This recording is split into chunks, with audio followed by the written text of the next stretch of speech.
వేములవాడ శ్రీ రాజరాజేశ్వర స్వామి దేవస్థానంలోని ప్రధాన విభాగాల్లో అవినీతి అక్రమాలు జరుగుతున్నాయన్న ఫిర్యాదులతో గురువారం ఆలయంలోని గోదాం అకౌంట్స్ లడ్డు తయారీ విభాగంలో ఏసీబీ డీఎస్పీ రమణమూర్తి ఆధ్వర్యంలో అధికారులు ఆకస్మికంగా దాడులు నిర్వహించారు.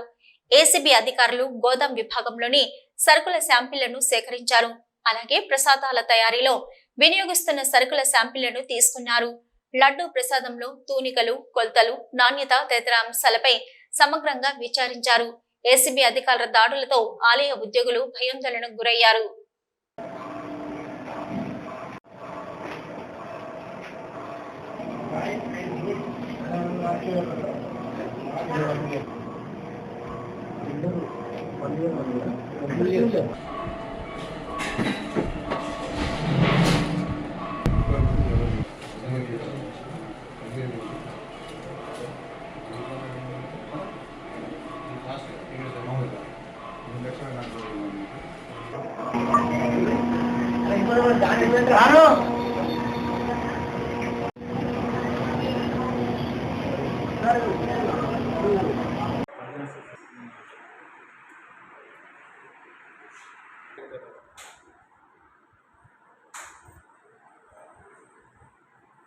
ఆరోపణల నేపథ్యంలో రాజన్న సిరిసిల్ల జిల్లా వేములవాడ శ్రీ రాజరాజేశ్వరి టెంపుల్ ఈరోజు ఏసీబీ కరీంనగర్ ఆకస్మిక దాడి చేయడం జరిగింది.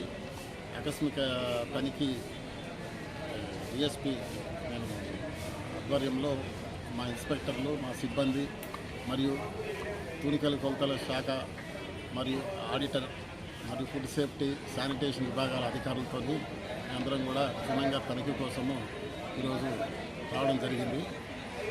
అన్ని విభాగాల్లోనూ రికార్డులను తనిఖీ చేసి మేము మన అవకతవకల వాటి విషయంలో ప్రభుత్వానికి ఒక నివేదికను పంపిస్తాము. ప్రస్తుతం తనిఖీలు కొనసాగుతుంది. ఇప్పుడు సార్ అంటే దేని మీద ఆరోపణలు వచ్చినాయి? ఎక్కువ శాతం దేని మీద వచ్చినాయి? ఈ లడ్డూలు తయారీ, తర్వాత ఈ స్టాక్ ఒకటి, ఇంకా చాలా ఉన్నాయి. ఎప్పటి వరకు సార్?